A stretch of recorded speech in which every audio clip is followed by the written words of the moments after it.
तितलियां रेत में क्या कर रही हैं? लगता है रेत में पर्याप्त नमी है।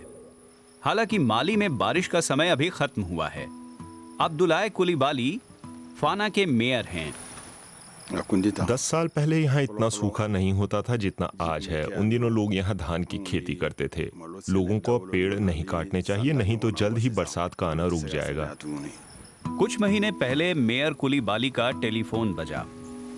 टेलीफोन राजधानी बामाको से आया था।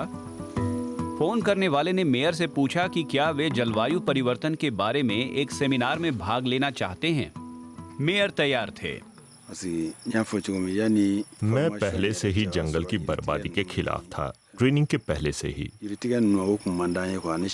लेकिन ट्रेनिंग की वजह से मुझे जंगल की बर्बादी के नतीजों के बारे में और ज्यादा पता चला। ये मेरे लिए प्रकृति की और सुरक्षा की प्रेरणा था।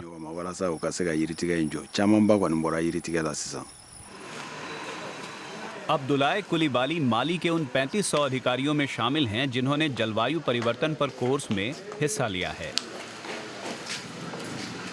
आज उनकी सिटी काउंसिल की हर मीटिंग में पर्यावरण सुरक्षा अहम विषय होता है। समस्याएं बहुत गहरी हैं। फाना के 30,000 निवासियों में अधिकतर गरीब हैं और स्थानीय संसाधनों से रोजी रोटी चलाते हैं। इलाके का सबसे महत्वपूर्ण उत्पाद कपास है, लेकिन उसे उपजाने में काफी पानी लगता है।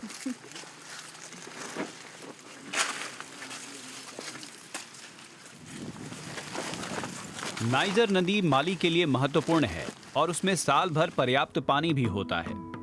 लेकिन फाना के किसानों के लिए ये काफी दूर है। वे पूरी तरह बरसात पर निर्भर हैं। और चूंकि बरसात कम होने लगी है, इसलिए वे लकड़ी का कोयला बेचकर काम चलाने लगे हैं और इसकी वजह से जंगल गायब होने लगे हैं।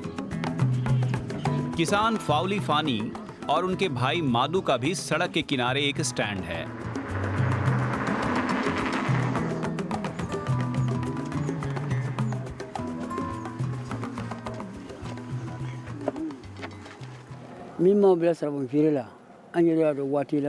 लकड़ी का कोयला हम मजे के लिए नहीं बेचते। हमें पता है कि जलवायु परिवर्तन एक हकीकत है, लेकिन हम करें भी क्या? हमारी जमीन हमारे लिए पर्याप्त आहार नहीं देती। यदि कोई विकल्प होता तो हम कोयले का कारोबार तुरंत रोक देते। इस कस्बे में अब विकल्प है और इसका श्रेय इस बात को जाता है कि मेयर के पास जानकारियां मौजूद हैं। शेख ममदू कुलिबाली ने मेयर की बात मान ली। अब वे अपने परिवार के साथ खेती करते हैं। उनके पास सिर्फ 2 एकड़ जमीन है। पिछले सालों में फसल बहुत कम हुई। हाल ही में शेख ममदू ने फसल बदल दी है।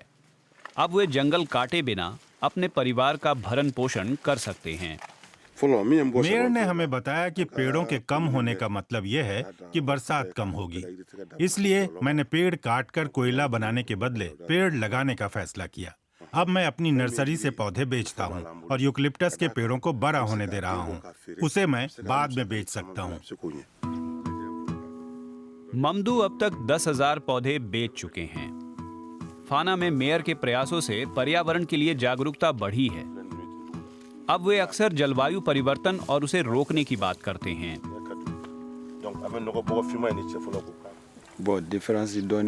जब मैं यहाँ खड़ा होता हूँ और इसे देखता हूँ तो अच्छा लगता है, क्योंकि हम जलवायु परिवर्तन के खिलाफ संघर्ष में सही रास्ते पर हैं।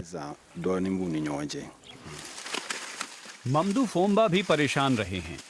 वे तो सब कुछ छोड़कर कस्बे से चले जाने के बारे में भी सोच चुके हैं। उनके खेतों ने फसल देना बंद कर दिया है, लेकिन जलवायु विशेषज्ञों से बात कर उनका मन बदला है। अब वे बामाको से आए बीज से बाजरे की खेती कर रहे हैं। पहले मेरे खेत में प्रति हेक्टर सिर्फ 1.5 टन बाजरा होता था। आज नए बीज की मदद से मैं 3 टन बाजरा उपजा रहा हूँ। लेकिन ये सिर्फ शुरुआत है। मेयर बहुत कुछ और करना चाहते हैं। वे अपने किसानों को और समझाना चाहते हैं कि जलवायु परिवर्तन को रोकने के लिए साझा प्रयासों की जरूरत है। मैं चाहता हूं कि हमारे कस्बे में और ज़्यादा लोग पर्यावरण सुरक्षा में शामिल हों ताकि हमारे यहाँ फिर से ज़्यादा पेड़ हों और ज़्यादा बरसात हो। ये आने वाली पीढ़ियों के लिए भी ज़रूरी है ताकि वे उस तरह जी सकें जैसे हमारे दादा परदादा जीते थे। पहले आप जंगली जीवों को गांव के सामने देखते थे, आज वे गायब हो गए हैं क्योंकि झाड़ियां और जंगल रहे ही नहीं। अगर जलवायु परिवर्तन का होना जारी रहता है तो फाना के लोगों की जिंदगी और मुश्किल होती जाएगी। रेगिस्तान कस्बे के और करीब खिसकता जाएगा। इसे अगर रोका जा सके तो बहुत सारी जिंदगियां आबाद रहेंगी।